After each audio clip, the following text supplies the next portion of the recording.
চারদিকে কি ভয়ানক শব্দ! আমি ভুল করেছি এই রাতের বেলায় ইলিশ মাছটি এনে।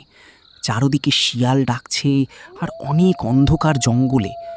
আমি ছাড়া হয়তো আর কোনো মানুষ নেই। কি জানে আজ এই মাছ নিয়ে বাড়িতে যেতে পারবো কিনা। ওইদিকে নৌকার মাঝি আছে কিনা তাও তো জানি না। এখন শুধু এই ইলিশ মাছটিকে নিয়ে ভয়। যদি জঙ্গলে আমার সামনে কোনো প্রেতাত্মা চলে আসে তখন কি করব আমি? না না, কি ভাবছি এসব! কিছুই হবে না আশা করি। এরপর কৈলাস জঙ্গলের রাস্তা দিয়েই ভয়ে ভয়ে হেঁটে হেঁটে নদীর দিকে যাচ্ছিল নৌকার কাছে।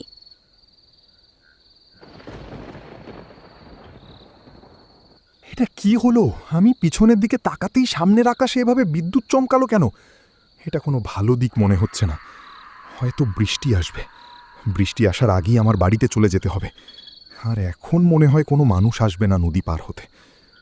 ভাগ্য ভালো আমি আমার বাড়ির নদীর পাড়েই আছি।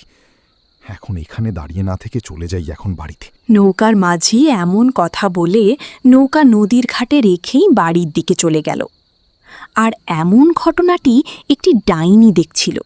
তখন ডাইনি বলল, আরে বাহ, নৌকার মাঝি তো আজকে তাড়াতাড়ি চলে যাচ্ছে।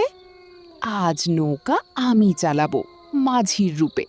কেউ বুঝতেই পারবে না আমি মাঝি নয়, একজন ডাইনি। আর এই সুযোগে আমি নদীর মাঝখানে মানুষ ধরে ধরে খাবো। এমন কথা বলে ডাইনি সেখান থেকে অনেক তাড়াতাড়ি নৌকার কাছে যায়। ডাইনি মাঝির রূপে তার রূপ বদলে নিল। এরপর ডাইনি বলল, এখন আমায় কেউ চিনতেই পারবে না আমি মাঝি না ডাইনি। এখন চুপচাপ এখানে দাঁড়িয়ে অপেক্ষা করি। কোনো না কোনো মানুষ অবশ্যই আসবেই, আর মানুষ আসলেই তো আমার খাবার হয়ে যাবে। এমন কথা বলে ডাইনি মাঝির রূপে নদীর তীরে দাঁড়িয়ে রইল। কিন্তু হঠাৎ অনেক ঝোরে বৃষ্টি নেমে পড়ল। বৃষ্টি থেকে বাঁচতে কৈলাস 3টি বড় গাছের নিচে দাঁড়িয়ে রইল।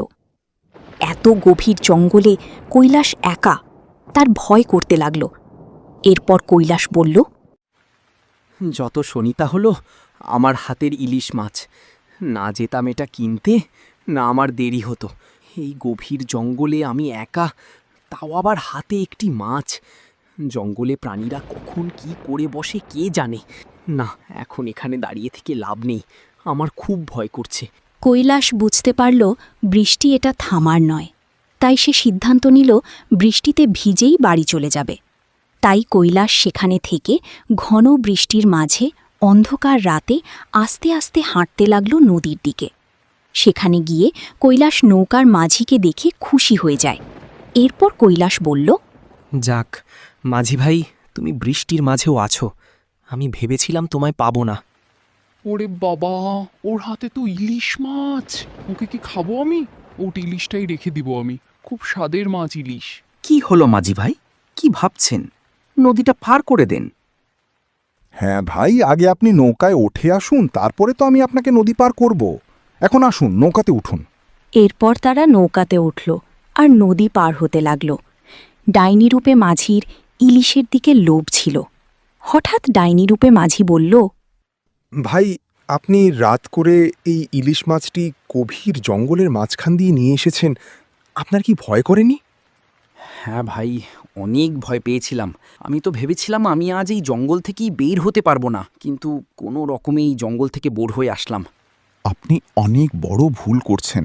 রাতের বেলা এই ইলিশ মাছটি এনে আপনি এই মাছের জন্য বড় কোনো সমস্যায় পড়তে পারেন, যেমন ডাইনি আত্মা এগুলো আপনার পিছু করতে পারে। মাঝি ভাই, আপনি আর এগুলোর নাম মুখে আনবেন না।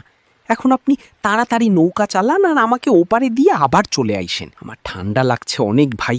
মাঝি রূপে ডাইনির ছিল ইলিশ মাছের দিকে লোভ। এরপর তারা আস্তে আস্তে নৌকার ঘাটে চলে আসলো। এরপর কৈলাস যখন তাকে জিজ্ঞেস করল বাড়া কত টাকা দিবে, তখনই ডাইনি বলল, আমাকে কোনো বাড়ার টাকা দিতে হবে না।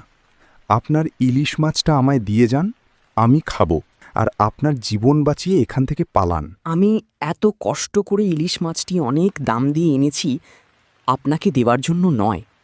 ইলিশ মাছ দিবা না? এই দেখো আমি কে। আমি মাঝি নয়, ভয়ঙ্কর ডাইনি।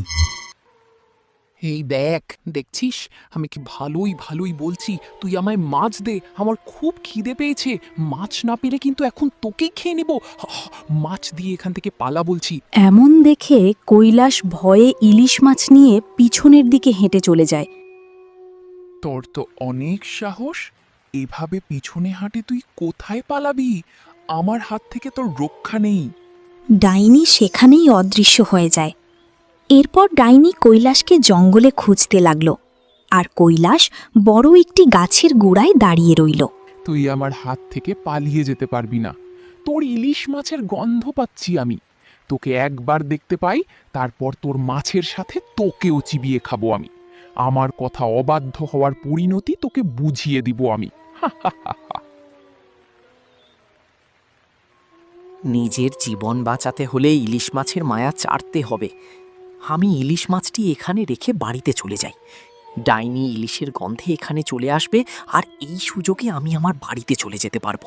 এরপর কৈলাস ডাইনিকে দেখে ইলিশ মাছটি বড় গাছের নিচে রেখে দেয়।